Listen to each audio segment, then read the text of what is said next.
So what fibre is that, Susan? Well, this is a Romney. Washed it and drum carded it. And now I'm going to lash it on. These are our mini combs that we've made since 1995. Okay. Nothing new. Same design. Didn't need any modifications.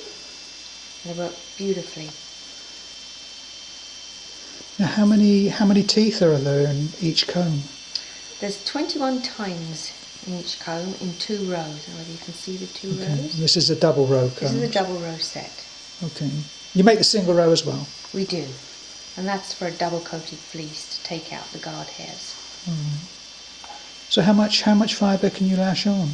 Well, up to where the bend is. If you pull the fibres down, you can see there's a bend in the tines. Okay. And so all I've done is I've lashed it on up to the bend without compressing the fibres down too tightly. The more fibre you got on there, the more difficult it will be to pull off. So here's the second one, exactly the same. The combs are exactly the same. So you start off combing by just starting at the tips. So just start at the tips of the fibres and work your way down to the tines. Now this comb always goes at 90 degrees to this comb. This comb always points up to the sky, never changes, never sideways or down, always tines up. So we start at the tips of the fibre and work our way down to the tines. Just the least amount of fibres, the less fibres you pull off, the easier it is. So you don't want to try and take a big chunk, because if you're going too far into it, then you're struggling to pull off the fibres, so back out and pull a few less. But there's no metal to wood collision here. No, it's tines. Can you see that? It's tines to tines. You don't touch the wood at all. All right. Now you can go, the comb's tines, this comb can come towards you, or it can go this way too, but it's always 90 degrees. Now that's going to be waste, so I'll pull that off. That will be there for you to look at in a minute. And now we're going to do again 90 degrees. We're going to lash back onto this so comb. you've transferred it from the one comb onto the other, and now you're going to start transferring back again. Okay. Take the waste off though. Always take the waste off. Okay. Yeah. Otherwise it gets too much of a build-up. So what it's taking out is 95% of the neps, the noils, second cuts, vegetation. Every time you process your fibre, more stuff drops out of vegetation. Okay. So you're cleaning the fibre, and you're straightening all the fibres so that it makes them nice to spin. I'm aligning all the fibres, yes. So I'm making top. That's what I'm doing. I'm not making... What's that? That's a bit of vegetation. It's a bit too big in there, and I'm just taking it out by hand because I can see it, so why not pull it out? It amazes us that when you're combing, if you look on the floor or on the floor, but you can actually see all the bits that have dropped off in the combing process, right? While I'm sitting down doing this, I normally put a towel across my lap to catch all the bits and pieces. Okay.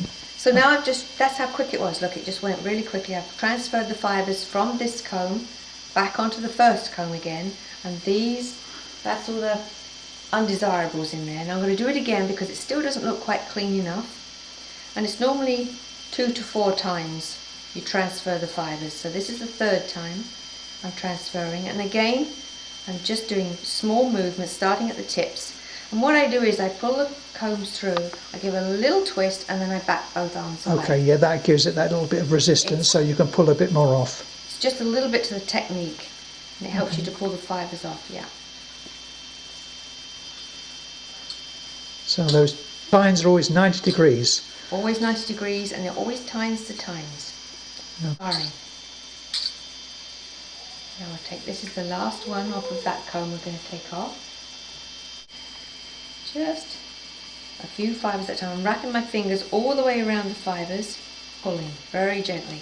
Just maybe about an inch, inch and a half at a time. That depends on how long your fibres are. Shorter the fibres, the shorter amount you pull.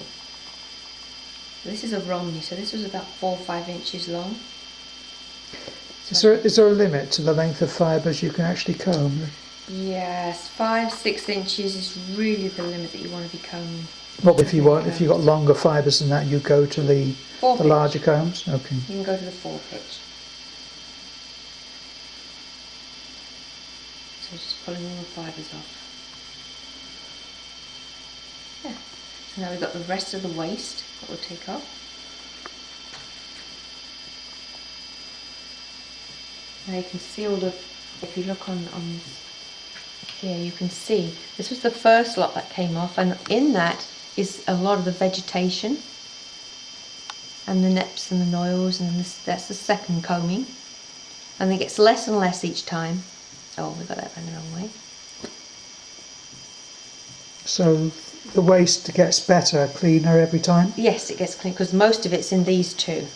Now I would keep these 3 and use it for woolen spinning. Okay. I wouldn't disregard it, and if this wasn't too messy, I would use this as well. Drum card it and then spin it up. So now what we're left with is this, ready to spin, and that's what it started out like. So if I pull off a strip a bit thinner, you can see. So this has got all the neps in and all the vegetation and everything. This has got 95% less vegetation. So you don't, when you're spinning, you don't have to pick all those little bits out as you're going. No, no. So if you do get the odd nep in there, which is, there's a couple of little neps in there, you can see, there's one right there, can you see that? just a little burly Yes. piece, yes. What happens with that is it goes to the outside of your single and you just pick it off as you go. Okay. So that's very easy to deal with. So the advantage of using combs to process the fibre then, why do we do it? Well, because we're cleaning out all the vegetation, all the undesirables that we don't want in there. If we look at this, this has got all the little pieces in it that carding leaves in. Okay. When you all look right. at this fibre, it has very, very few. And all, Okay. if you can see, all these fibres are all messed up. These are straight. So this is for worsted spinning. Or really it's semi-worsted because I don't know which way the fibres started out. A true worsted is all the fibres from the cut end to the growth end. It's always the same. So you lash them on from the cut end kind of thing. Yeah, a specific way. Okay, all right. That to me is too long and drawn out. I'm not worried about whether it's the cut end or the growth end. Okay. So now you've taken a bit of time to do that, but you would know. I mean, you've been demonstrating this, haven't you? So I wonder, could you now just speed it up, do it normally, and we can see how quickly you process the fibre, and then that might give us an idea, you know, how efficient they are. Well, then I can show you how to diz off from the clamp. Okay, we'll do that in a second.